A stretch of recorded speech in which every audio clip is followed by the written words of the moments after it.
Então, aqui é meu tema, defesa das bacias hidrográficas, né, o apoio às ações do Conselho Nacional do Ministério Público através da sua Comissão do Meio Ambiente.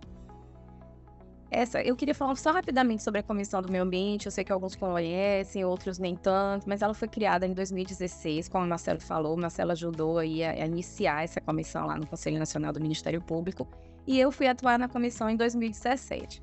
E ela tem como objetivo principal fomentar a atuação do Ministério Público brasileiro na questão da proteção do meio ambiente. É um tema desafiador, muito especializado, então a gente busca dar esse apoio, facilitar a integração também e desenvolvimento da instituição nessa temática.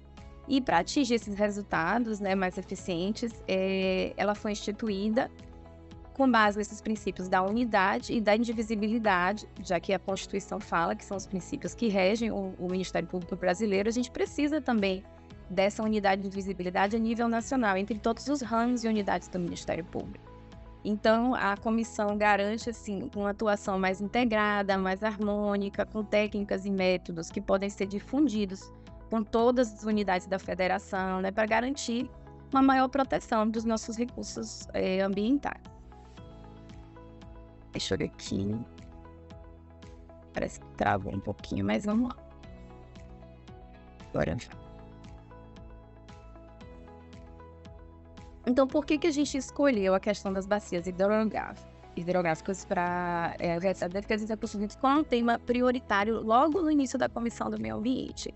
A gente sabe que é um valor importantíssimo para as presentes e futuras gerações, né? Os recursos naturais preservados, sua quantidade e qualidade, e tem usos múltiplos. Então, isso, como o Marcelo também é especialista nessa parte aí de negociação, de resolução de conflitos, a gente sabe o quanto que gera conflitos, esses usos múltiplos. A gente precisa da água para tudo, para a indústria, para a agricultura, para o uso nas nossas residências, para a dignidade da pessoa humana.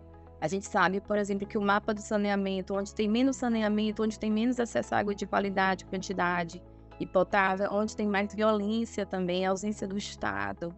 Então, a gente sabe o quanto que o recurso água ele é fundamental. E esses usos múltiplos todos devem ser preservados, né? Então, a gente percebe que é uma grande importância desse recurso natural, mas, ao mesmo tempo, uma grande deficiência de atuação. Aí eu tenho que falar do nosso órgão, que é o Ministério Público, e em outros órgãos públicos também, para a defesa desse recurso. Porque, supostamente, no Brasil, o recurso hídrico é um recurso abundante, a gente sempre contou com a chuva, sempre agimos assim, de forma a esperar que a própria natureza nos beneficie com acesso à água doce, à água potável. Mas a gente, nas últimas décadas, nós percebemos aumento da população, aumento de crise hídrica e enchente, porque, na verdade, essas duas questões são duas faces da mesma moeda, tanto a enchente quanto a crise. E depois, mais para frente, eu vou falar um pouquinho sobre isso. Então, a gente percebe assim, como é frágil, na verdade, esse recurso, como ele é escasso, a água doce e potável, e como é que a gente está se organizando enquanto instituição responsável pela defesa dessa água, garantir não só para os presentes, mas para futuras gerações o acesso a essa água. Como a gente está se organizando como instituição para defender? É um tema muito especializado. E uma grande dificuldade é a seguinte: nós temos a questão, o plano de bacia, por exemplo, e o comitê de bacia, eles são órgãos que são regionais, né? Eles estão envolvidos com aquela bacia. Como é que um promotor, isoladamente, trabalhando em uma comarca, como é que ele pode fiscalizar esse comitê, verificar se realmente ele foi instituído, se ele está instituído da forma correta? Como é que ele vai saber, por exemplo, se aquela bacia está com um plano de bacia, se está atualizado aquele plano de bacia, se está seguindo os princípios da nossa política nacional? Um promotor isolado de uma comarca que faz parte de uma grande bacia, ele não tem como acompanhar isso. Porque a gente acompanha nossos planos municipais de saneamento, nossos planos diretores das nossas comarcas, mas não dá para você ter essa visão mais ampla, mais geral, trabalhando de forma isolada em uma comarca, né? Então, o Conselho Nacional, observando essa deficiência, iniciou esse trabalho em relação à bacia hidrográfica. E aí eu vou falar um pouquinho sobre a importância, né? Além dessas dificuldades que a gente encontrou. Eu coloquei aqui alguns princípios e depois vou compartilhar essa apresentação. Contribuir para a segurança hídrica por meio de um conjunto de ações integradas, sempre de forma integrada, atuando em rede. a melhoria da disponibilidade da água em quantidade e qualidade para os usos múltiplos, como eu falei, né? É muito importante a gente focar nisso como um princípio de nossa atuação. A redução dos riscos também associados às consequências de eventos hidrológicos críticos, como eu falei, secas e cheias. Eles são consequências desses eventos hidrológicos críticos que a gente busca atuar para prevenir a proteção dessa bacia. Ela vai evitar essas consequências mais desastrosas desses eventos hidrológicos críticos. E a melhoria também do serviço ecossistêmico, que a gente sabe que a água, a bacia hidrográfica, presta um serviço ecossistêmico inestimável, né? Inestimável para a natureza, para o ser humano, para o desenvolvimento econômico, para o desenvolvimento humano. Então, é um serviço ecossistêmico que tem um valor que a gente não consegue nem calcular. Então, essa é a grande importância. Aí, eu vou entrar aqui na recomendação 65 do Conselho Nacional, porque como o meu foco é falar um pouquinho sobre o apoio do Conselho Nacional nessa temática, eu vou ter que entrar um pouquinho nesse ato normativo. Quando a gente definiu inicialmente essa temática como prioridade, a nossa primeira saída foi articular com todos os coordenadores do centro de apoio, conversar, marcar reuniões, encontros, para a gente compreender um pouco como é que essa questão está sendo tratada nos estados, e surgiu a ideia da gente criar um ato normativo, a princípio. Atualmente, a Comissão do Meio Ambiente acaba por criar mais atos orientativos, a gente divulga e publica, por exemplo, manuais, faz notas técnicas, planos, mas nesse caso específico a gente achou que seria mais adequado a construção de um ato normativo, que não é uma resolução, porque ele não tem efeito cogente, mas é uma recomendação. E foi criada com o apoio e o auxílio de todos os estados, essa recomendação número 65, foi em 2018, e aí eu vou me ater a ela por ser um dos atos que o Conselho Nacional do Ministério Público desenvolveu para apoiar e orientar os colegas que desejam até iniciar essa temática, uma especialização nessa temática, iniciar um trabalho nessa temática. Eu acredito que a recomendação número 65, ela vai ser de grande apoio para esses colegas. Então, eu vou falar um pouquinho dela aqui. A recomendação, ela dispõe sobre a necessidade de integração da atuação do Ministério Público para a proteção dos recursos hídricos. Como eu falei no início, um promotor numa comarca não tem como defender uma bacia hidrográfica inteira. A gente tem que ter essa visão sistêmica. Então, a gente começou a fazer um trabalho como desenvolver a proteção ambiental de forma integrada dentro da nossa instituição. A Política Nacional dos Recursos Hídricos, ela estabelece, então, como premissa, o fato de que a água é de domínio público, é um recurso natural limitado, dotado desse valor econômico que eu falei, que para mim é inestimável, identifica a bacia hidrográfica como uma unidade territorial de referência para a implementação da Política Nacional de Recursos Hídricos e também para a atuação do Sistema Nacional de Gerenciamento, né? Nesse sentido, o Conselho Nacional também identifica a bacia hidrográfica como uma unidade de referência, como o Marcelo falou aqui no início, para a nossa atuação mais integrada e regionalizada. Até porque muitos recursos naturais estão diretamente ligados e dependentes da preservação dessa bacia hidrográfica. Então, a gente escolheu essa forma de regionalização na recomendação 65 do Conselho Nacional. Deixa eu voltar aqui.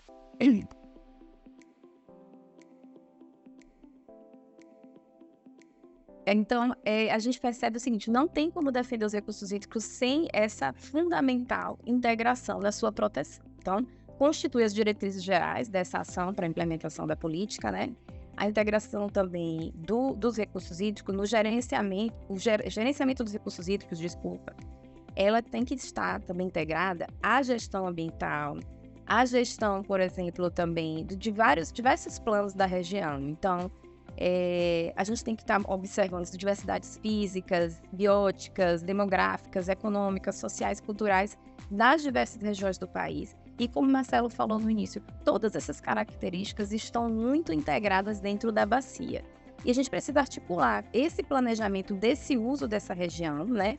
Então, articular o planejamento dos recursos hídricos com os setores usuários, com os planejamentos regionais também. A gente tem que ter essa visão.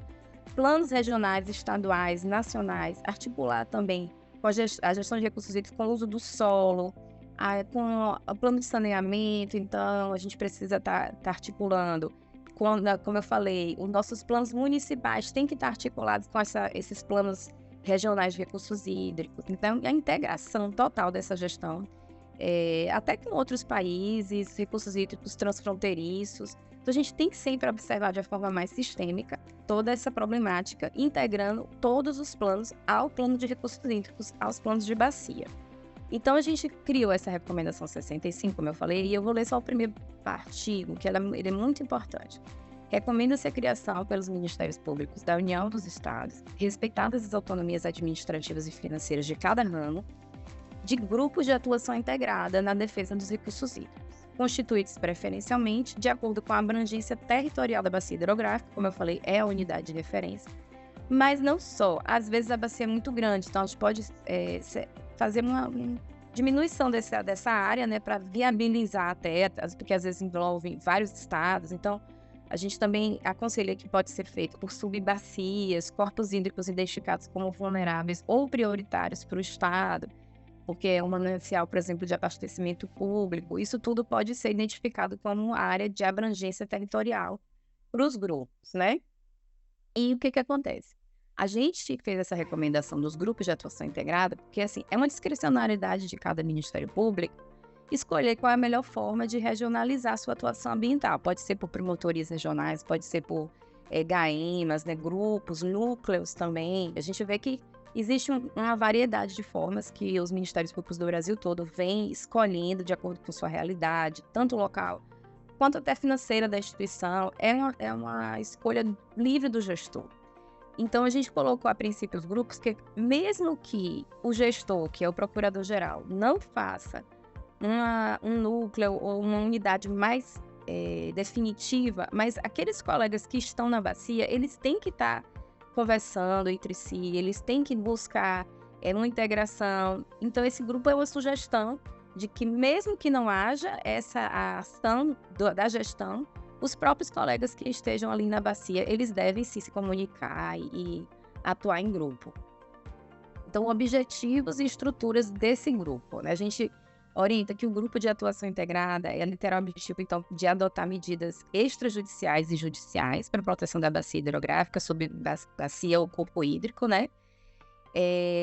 Sempre com o apoio, então, dos promotores naturais, porque para a gente fazer essas ações, principalmente judiciais, as extrajudiciais também, a gente tem que estar, o promotor natural que tem aquela atribuição, aquela competência, tem que estar participando desse grupo. E o grupo, então, será composto, dentro dessa recomendação, a gente coloca um pouco sobre a estrutura do grupo, que seriam membros do Ministério Público da União e dos Estados, e às vezes mais de um estado também pode ser feito, que já possuam atribuições para a atuação na proteção jurídica daqueles recursos naturais relativos à bacia hidrográfica. Esse grupo também, o ideal é que ele tenha um apoio técnico ambiental e tenha um apoio administrativo. Então, tem que ser um grupo que está coordenado, na verdade, pela administração, para que tenha esse apoio técnico e administrativo, o secretário, peritos, até porque, eu vou falar um pouquinho aqui mais para frente, a missão mesmo desse grupo vai envolver, sim, essa necessidade de apoio técnico.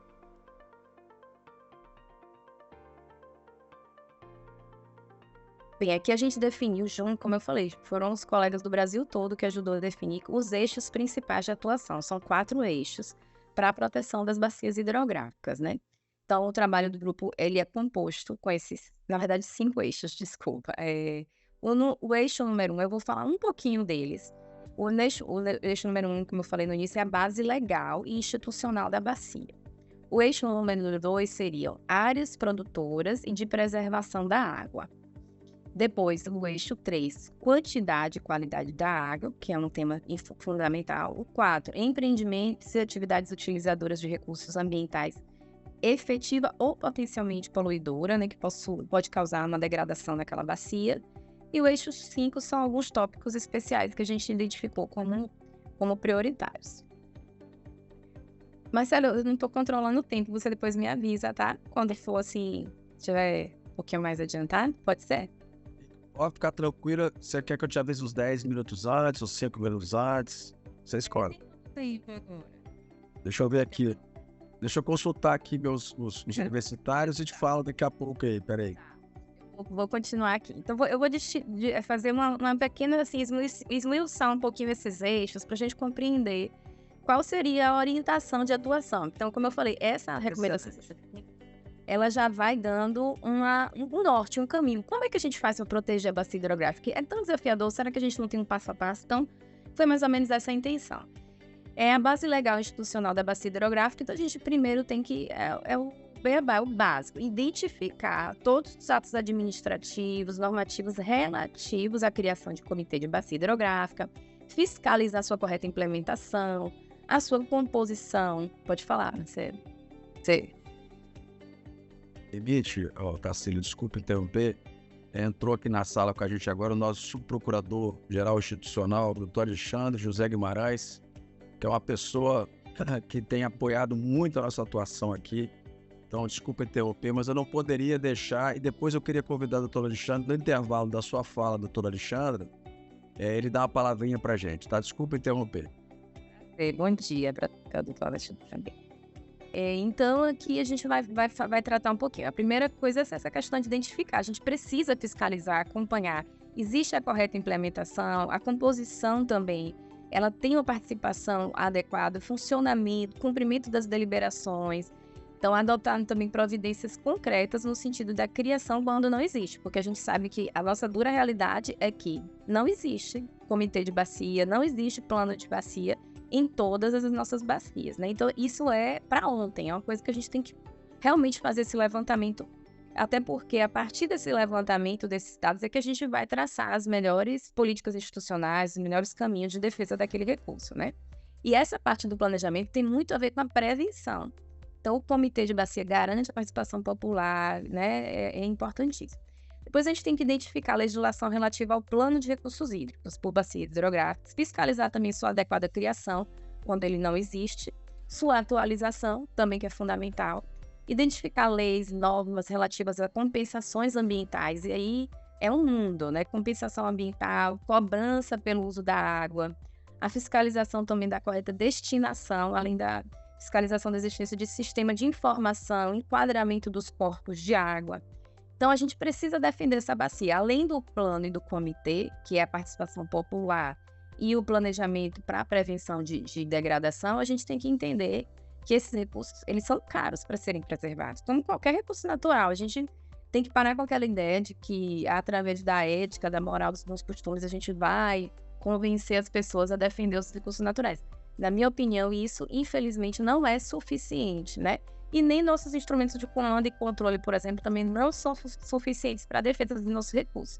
A gente tem que ter estímulos econômicos financeiros, a gente tem que ter financiamento, então, pagamento por serviços ambientais, compensações por danos ambientais, cobrança pelo uso d'água. Isso tudo é fundamental para que a gente possa garantir que aquela bacia hidrográfica ela vai ter uma viabilidade econômico-financeira de ser protegida, né? Então, existem várias ações que decorrem desses estímulos econômicos financeiros. Isso aqui também daria um curso inteiro só para falar dos nossos instrumentos econômicos financeiros de defesa do meio ambiente, mas a gente não pode esquecer. A cobrança, por exemplo, é uma coisa básica que, infelizmente, ela ainda ela não existe em todas as nossas bacias. Ainda está muito deficiente o uso da cobrança pelo uso da água no Brasil, e a gente tem que sensibilizar, sim, os legisladores municipais, estaduais, também as agências reguladoras, né? Todos os responsáveis por essa cobrança para instituir, porque isso vai reverter na proteção dos recursos hídricos, tá? A gente também precisa identificar os órgãos gestores de recursos hídricos, analisar suas estruturas, notadamente quanto ao desempenho de suas atividades, promover ações de fortalecimento desses órgãos, as agências reguladoras estaduais, por exemplo, os órgãos que estão dentro do município, eles são gestores, eles têm que estar bem estruturados, bem aparelhados. E quem é que está fiscalizando isso? Quem é que está cobrando do poder público isso? Tem que ser o Ministério Público, não tem jeito. Infelizmente, nossa atribuição é essa aí. É uma luta árdua, mas não podemos esmorecer, né? Aí depois vem o eixo 2, que são as áreas produtoras de preservação da água com as seguintes funções. Temos que fazer... É importante porque o corpo técnico, como eu falei aqui, realizar um mapeamento de nascentes, e aí a gente tem vários trabalhos de colegas no Brasil todo para tentar identificar essas nascentes, né? Tem o Produtor de Águas, que é do Mato Grosso, Ministério do Mato Grosso, que foi um aplicativo. Produtor de Águas, não, acho que é Produtor de Água, assim, esqueci agora, depois eu lembro direitinho.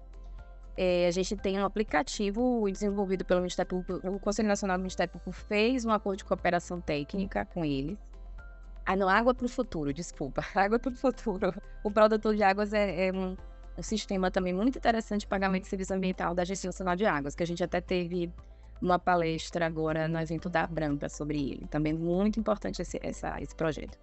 Mas então a gente precisa fazer esse mapeamento dessa nascente, e esse aplicativo Água para o Futuro é um dos caminhos, né, que a gente tem pelo Conselho Nacional, porque nós temos esse acordo de cooperação técnica com o Ministério do Mato Grosso. Temos que identificar também áreas de preservação permanente, e isso a gente já pode usar todas as nossas formas de controle remoto. Nós temos atualmente como fazer fiscalização remota, né, dessas áreas, através de imagens de satélites, temos map biomas, temos o próprio INPE, o Conselho Nacional também fez um acordo de cooperação técnica com o Ministério da Justiça, que ele disponibiliza um sistema chamado Brasil Mais. A gente vai fazer até a capacitação para a utilização desse sistema Brasil Mais. Você tem ainda 26 minutos, você vai até 10h30, então é só cravar 10h30 que facilita. Tá ótimo. Tá. Eu preciso mesmo, para você. Você tem bastante tempo e tá ótimo. Tá. Muito obrigado. Tá tranquilo. Obrigada, Marcelo. Então, esse Brasil Mais é um sistema de monitoramento remoto também, é uma plataforma com dados sensíveis para a gente investigar a distância. Então, esse mapeamento, que antigamente era algo muito dispendioso, muito difícil, né? Hoje em dia não é mais assim. Então, a gente também tem que estar atento a essa realidade. Esse mapeamento é remoto mesmo, com a ajuda também, às vezes, da população, como esse aplicativo da Água para o Futuro. Então, a gente tem que mapear nascentes, mapear área de preservação permanente. E os órgãos também de fiscalização têm que nos instruir com essas informações, né? As áreas produtoras de água, identificar os danos ou potenciais impactos ambientais, a integridade dessas águas dessas áreas sensíveis, porque essas áreas elas são estratégicas para a preservação da quantidade e da qualidade de água da bacia hidrográfica.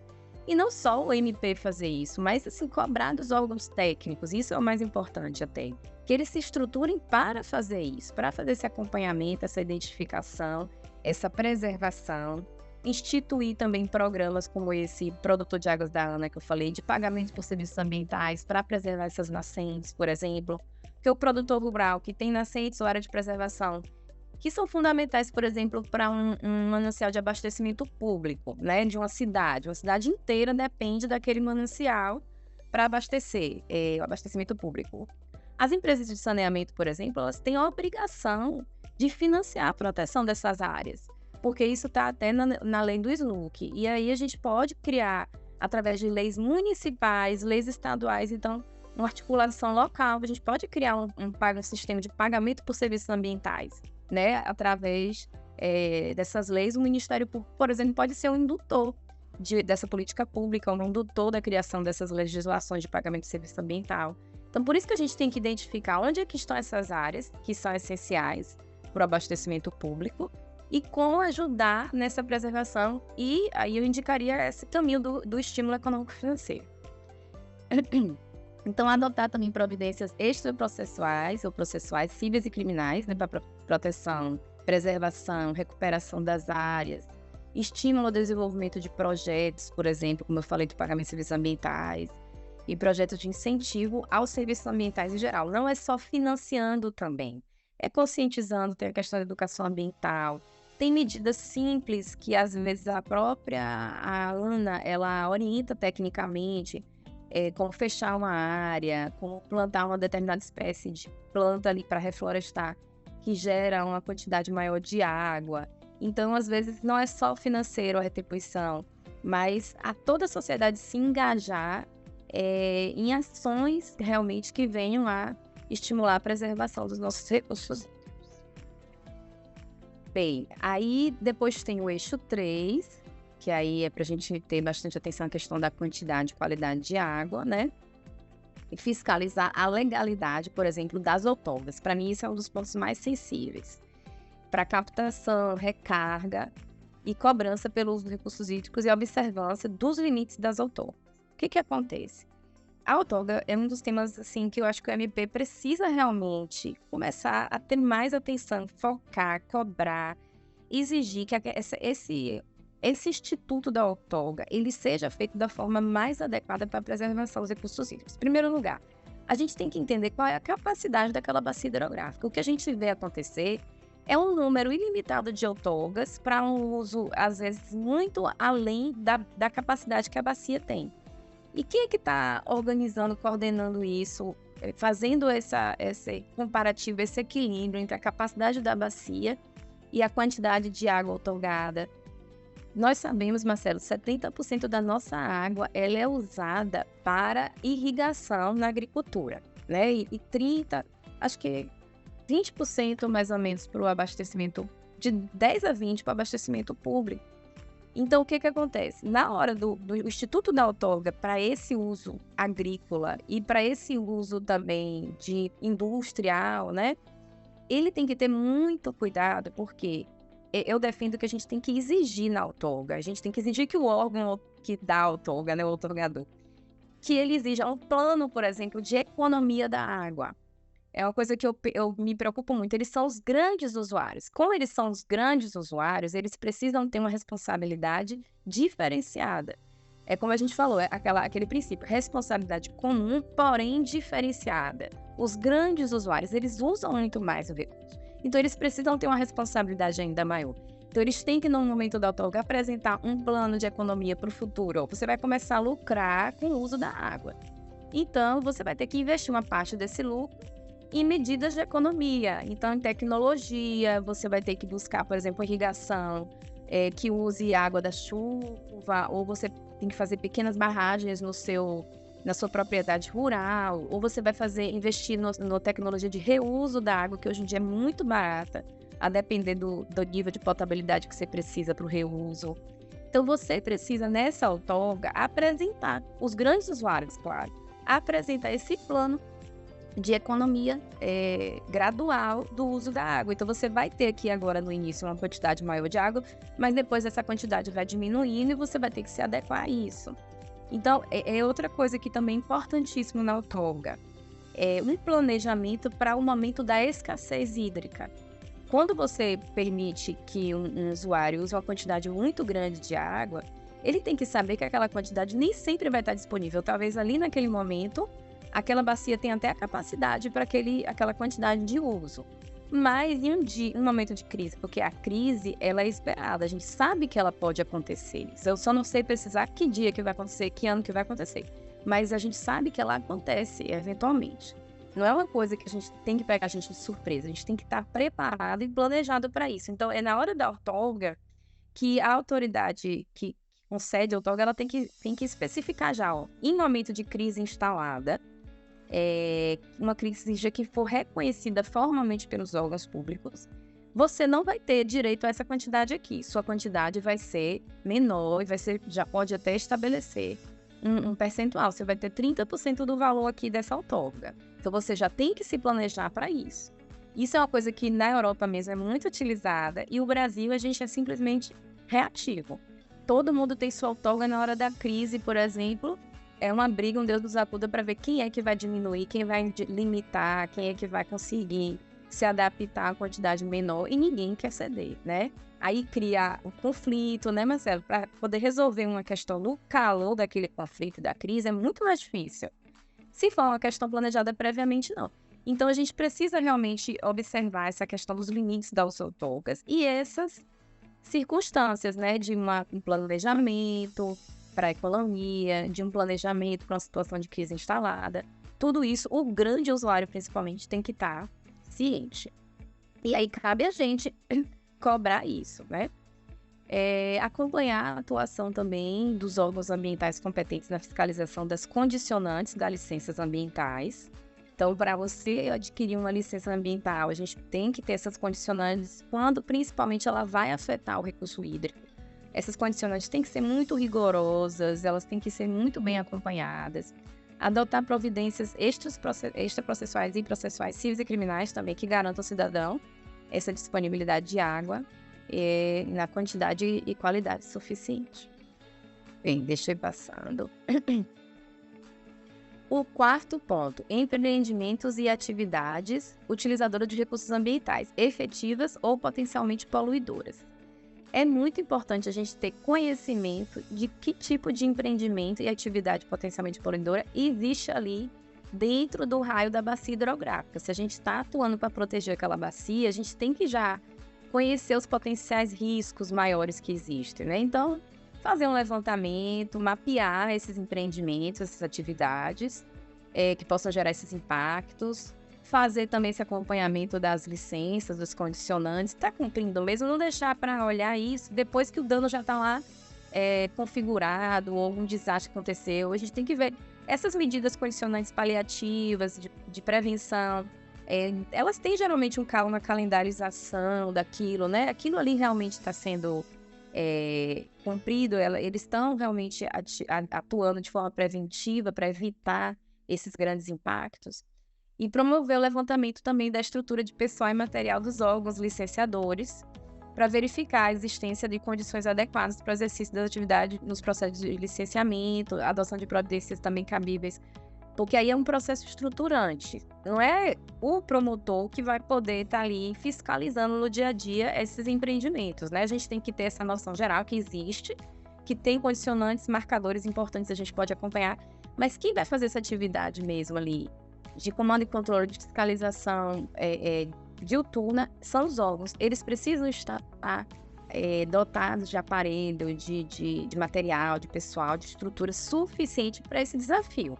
E às vezes é uma ação estruturante nossa importante, lutar para que esses órgãos tenham de verdade uma atuação estruturada, né? Se a gente percebe, não, os órgãos existem, mas é um órgão de fachada, ele não está conseguindo atuar, ele não tem estrutura, ele não tem material, ele não tem pessoal. Realmente, esse é um ponto muito importante para a defesa da bacia hidrográfica, a gente contar com esse tipo de órgão estruturado. E há uma luta, por exemplo, quando a gente lutou para a criação, por exemplo, dos conselhos tutelares nos municípios, né? Isso há décadas atrás. A gente depois percebeu a importância, como é vital que tenha um órgão estruturado, aparelhado, para atuar naquela temática da infância, que seria o conselho. A mesma coisa, esses órgãos envolvidos na fiscalização dos recursos hídricos, a gente tem que fazer isso. Estimular os municípios também de monoporte a trabalharem de forma consorciada, usando a formação de equipes adequadas ao exercício das mais diversas atividades de licenciamento. Então, realmente, um município pequeno, ele não tem, às vezes, condições nem financeiras para estruturar esses órgãos, criar alguma agência reguladora, alguma coisa mais de maior impacto. Eles precisam se consorciar e a gente pode estimular isso como indutor dessa política pública, né?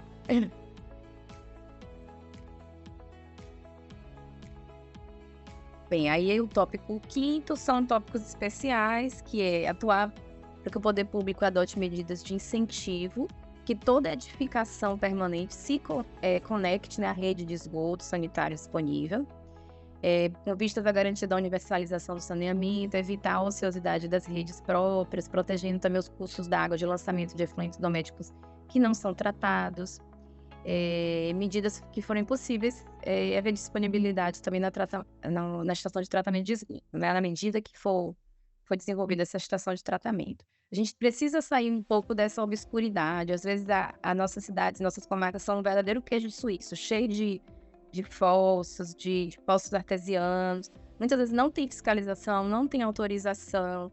E até a rede de esgoto, às vezes, fica talvez sem uso mesmo, em grandes centros, mesmo ociosos, em alguns locais, porque não foi uma política pública adotada ali naquele momento, por exemplo, a fiscalização desses poços. Então, a gente precisa estar olhando essa questão da água subterrânea, da poluição do lençol freático. Tudo isso é importante para o quesito, principalmente, de qualidade.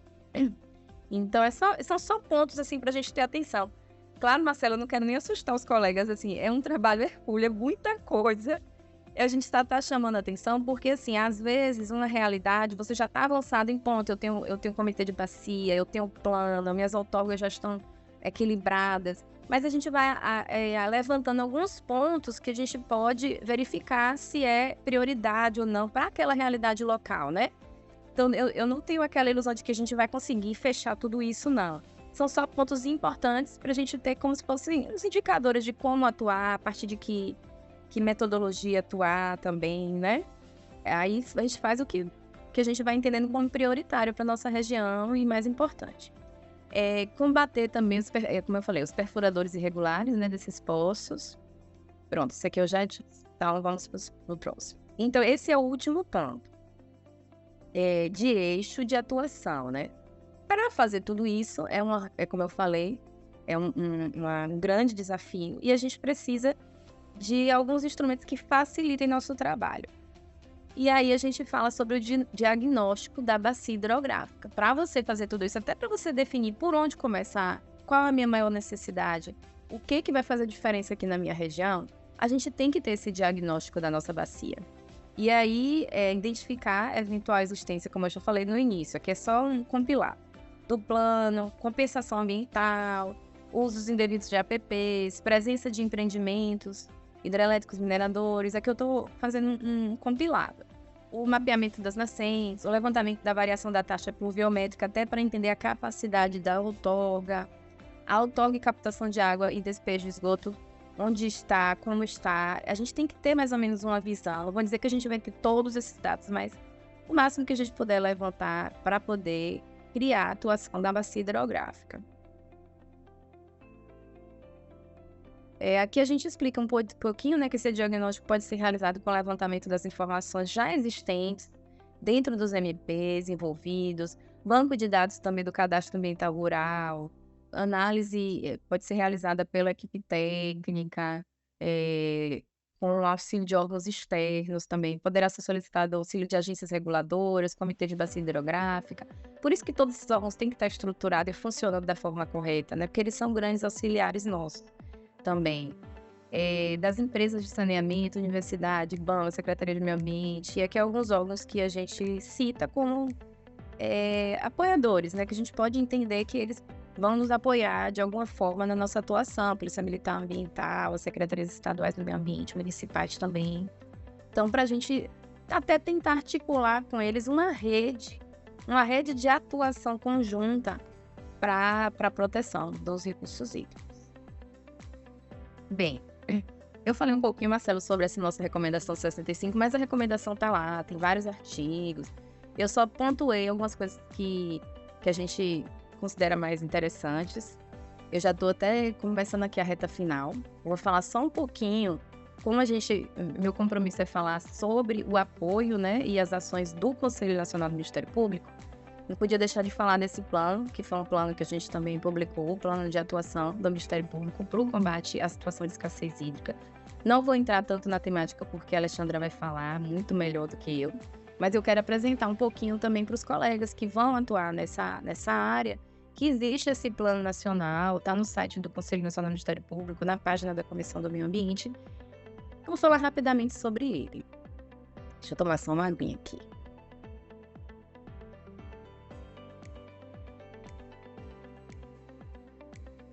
Então, como o próprio nome fala, né, ele foi criado para auxiliar e orientar o Ministério Público no combate à situação de escassez hídrica, e ele dispõe sobre o aprimoramento e integração também da atuação do Ministério Público para enfrentar essa crise, estabelecendo algumas estratégias jurídicas para prevenção, planejamento, previsão de cenários, mitigação e adequação à situação de escassez hídrica.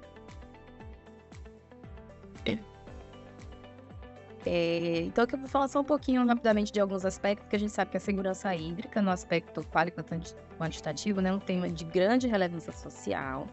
Ele ocupa uma posição de evidência em função de diversos episódios de crise hídrica que o Brasil já enfrentou. E quando eu falo de crise, eu já falei aqui para Marcelo, eu considero a enchente também um desdobramento desse mau uso dos nossos recursos, né? Então, a gente pensa também de forma global, a falta e o excesso também.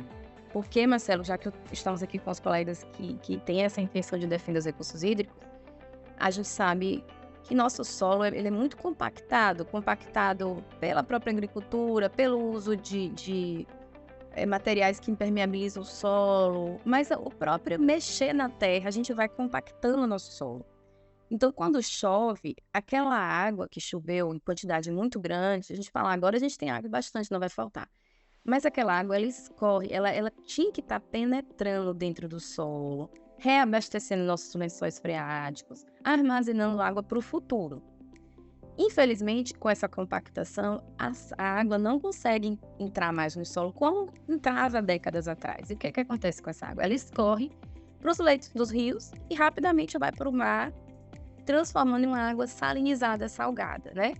Então, a gente deixa de ter um estoque para o futuro, o que vai gerar em alguns momentos a escassez, porque até as nascentes que brotam ali, aquela água do subsolo, ela começa a enfraquecer, sair menos água, né? E causa imediatamente a enchente, porque vai uma quantidade de água muito grande para os leitos dos nossos rios. E todo o rio, a gente sabe, toda a bacia, ela tem uma oscilação natural da quantidade de água. Então, ela tem uma área que naturalmente se alaga em determinado período do ano. Mas com essa quantidade, esse volume maior, que simplesmente escorreu de forma muito rápida para dentro do rio, essa oscilação é ainda maior e acaba invadindo áreas que não eram as esperadas e as planejadas. E a gente também invade muito essas áreas, né? As áreas de alagamento a gente invade com a nossa moradia, porque infelizmente nosso planejamento urbano também é caótico, é muito difícil de controlar. Então a gente acaba tendo essa questão, essas duas faces da mesma moeda. Por isso que quando a gente fala da questão da crise, a gente também está falando da enchente. E aí, ela deve ser trabalhada, essa questão, em sua integralidade, em sua globalidade, para garantir paz, segurança, dignidade da pessoa humana, preservação dos recursos hídricos. A segurança hídrica também precisa ser desenvolvida com destaque na atuação das instituições responsáveis pela defesa ambiental, em função dessa premente necessidade de combater fenômenos de seca e de enchente, de crise hídrica. Então, o cenário dessa escassez hídrica, ele é muito complexo e ele demanda uma atuação planejada, integrada, especializada de todos os atores envolvidos nesse uso, gestão, regulação e proteção do recurso natural. Por isso que a gente falou assim, vamos fazer esse plano, porque realmente é uma temática que a gente precisa desse apoio, né? Então, aqui a gente vai falar o seguinte. A gente também dividiu em alguns eixos de atuação para o combate à situação de escassez hídrica. E aí, o trabalho estratégico do Ministério Público de combater essa situação, eu vou falar aqui rapidamente sobre esses, são 7 eixos. E ele é focado na atuação mais preventiva e repressiva. Não vai dar tempo de eu falar todos, tá? Mas ele está lá no plano, eu só vou apresentar rapidamente. O primeiro seria a segurança hídrica e segurança da qualidade da água nos planos de bacia hidrográfica. Aí eu vou falar só um tiquinho disso daqui a pouco. Aí depois também essa segurança hídrica nos planos municipais de saneamento, que são os nossos instrumentos jurídicos de trabalho. A segurança hídrica também na outorga de uso da água, que eu falei até um pouco no anterior. A segurança hídrica também nos contratos de concessão de saneamento. A gente vai falar de cláusulas, a gente explica no plano cláusulas que precisam estar presentes nesses contratos, com indicadores, com metas, para a gente poder fiscalizar e envolver as empresas de saneamento nessa questão da prevenção da crise hídrica. E os instrumentos econômicos financeiros de proteção da água, que são especiais, que eu falei também já um pouco. A recuperação da cobertura florestal, que é um ponto até que quem alertou isso aqui para botar no plano foi o próprio Ministério Público do Espírito Santo. Foram seus técnicos aí que nos apoiaram e levantaram, doutor, a gente tem que botar um ponto sobre isso, recuperação da cobertura florestal, fazer uma ação para proteger essa cobertura florestal. E realmente é vital, né, para a proteção e evitar as crises. O grupo de atuação integrada também por bacia hidrográfica, que já está lá na recomendação, é uma forma de a gente proteger melhor nossas bacias.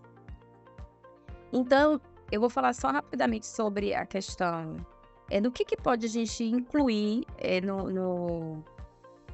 nessa questão do plano de bacia, né? Então, a inclusão, não só no plano de bacia, vou falar um pouco assim mais geral. Tanto no plano de bacia, quanto no plano municipal de saneamento, quanto nos contratos de concessão, a gente tem que tentar inserir nesses instrumentos normativos, jurídicos, estou até já quase acabando o meu tempo, alguns princípios que vão garantir a segurança hídrica da região hidrográfica. Então, inclusão de áreas de restrição de uso para a proteção dos recursos hídricos, por exemplo.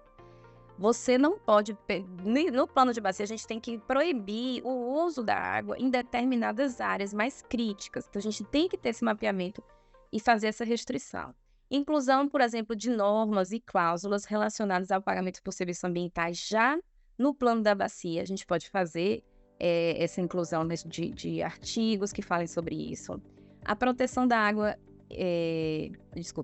para os serviços ambientais de proteção da água, que determine a aplicação de valores arrecadados na cobrança pelo uso dos recursos hídricos para a preservação dos serviços ambientais, para o aumento da quantidade e qualidade da bacia hidrográfica. Isso aqui está até na Política Nacional de Recursos Hídricos, que a gente fala sobre isso. A cobrança tem que ser usada para financiar a preservação, para garantir a quantidade e qualidade da água. Então, a gente tem que buscar, está incluso aqui a cobrança, a gente já instituiu ou não, a inclusão de normas também que zele pelo equilíbrio entre disponibilidade e quantidade de água para as demandas futuras, né? Então, tem que ter essa norma também no plano de bacia, metas para o aumento da quantidade e qualidade de água, identificação de futuros conflitos, tudo isso tem que estar lá naquele instrumento normativo. Inclusão, isso aqui eu acho mais interessante, principalmente no contrato de concessão da empresa de saneamento.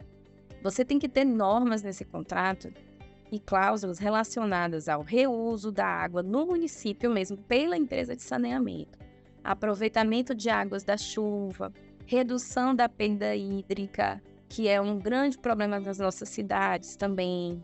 As empresas de saneamento, elas acabam não fiscalizando, não fazendo a manutenção, vamos dizer assim, de todo o seu sistema de distribuição. Então, tem muita perda. Então, essa redução da perda é um foco também. E a questão do uso racional da água, que é através da própria educação ambiental. Então, são coisas que têm que estar incluídas dentro do plano, dentro dos contratos, são metas, são normas, são cláusulas. E lá no nosso Plano Nacional de Combate à Situação de Escassez Hídrica, isso vai ser bem destrinchado e está acessível aos colegas. Eu só quis falar assim de forma mais geral. Outra coisa, para a promoção também do uso eficiente, econômico, sustentável e racional da água, a inclusão de normas para estimular os grandes usuários a utilizar melhores técnicas disponíveis, que como eu falei, né, que possam ser aplicadas em condições técnicas e economicamente viáveis, que são as famosas NTDs, que não são obrigatórias, as melhores técnicas disponíveis, né, no Brasil ainda, mas se a gente entender de uma forma contextualizada, sistêmica do nossa legislação de proteção ambiental, os nossos princípios de prevenção, esse NTD é algo que a gente pode exigir, por exemplo, que existam artigos no plano de bacia prevendo, olha, os grandes usuários têm que usar as melhores técnicas disponíveis, claro que em condições economicamente viáveis, porque às vezes a gente quer usar as melhores técnicas de países de primeiro mundo, que às vezes a gente não tem acesso, se torna inviável economicamente a utilização da água se for usar as técnicas muito caras. Mas não precisa ser as mais caras, elas têm que ser economicamente viáveis, mas a gente tem que usar boas técnicas, né? Então, fazer essa exigência no nosso próprio plano de bacia. Inclusão de normas também que estimule o planejamento, aí eu já tinha falado lá antes, né, dos grandes usuários, para diminuição da quantidade de água usada, com adoção também e incorporação de tecnologias, de economia. Na agricultura, adoção de prioridade de uso para técnicas econômicas de irrigação. Então, quem apresentar já técnicas mais econômicas de irrigação, ele pode até ter uma prioridade no uso da água. A questão do reuso também como forma de garantia de reutilização racional, né, da nossa água. Principalmente no meio agrícola, é muito fácil, com rochas, com solos, com solo tratado. Você consegue, às vezes com muito barato, você consegue fazer o reuso da água, né? E dá sempre prioridade ao uso sustentável da água. Os usuários que possam comprovar que vai fazer um uso sustentável, eles têm que ter prioridade também. Normas que fomentem também as grandes usuários a apresentar um planejamento prévio. Isso pode estar no plano de bacia, essa exigência. É o planejamento prévio para adaptação do uso da água à situação de escassez, combate, para obter também um uso econômico sustentável e compatível com a manutenção da integridade dos recursos hídricos.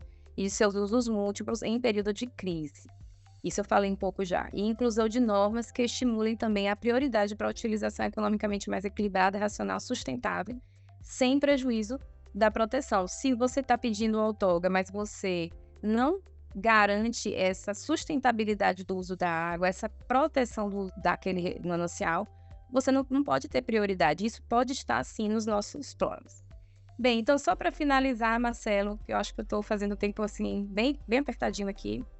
Aqui a gente só botei uns desafios, né? Por que essa temática é tão desafiadora? A gente precisa garantir o acesso à preservação dos recursos hídricos, que são direitos fundamentais, essenciais à manutenção da vida humana intergeracional, de todo o equilíbrio social e ambiental. E a água ela é essencial para o exercício de vários direitos humanos, o direito à saúde, como eu falei no início, até o direito à segurança está envolvida com a água. O direito, às vezes, a acesso à escola. Aqui no Ministério Público de Alagoas que eu estou, Marcelo, fazendo uma correção, a gente conheceu um projeto interessante que as crianças não estavam voltando para as aulas presenciais nas escolas públicas porque não tinha água potável nas escolas. Então, como o acesso à água boa, de qualidade, ela é prioritária, porque vai influenciar na saúde, vai influenciar na educação, vai influenciar na nossa dignidade. Nosso direito de moradia também está envolvido em tudo isso, né? Moradia digna. A saúde, por exemplo, todo mundo sabe dessa é até um jargão que você...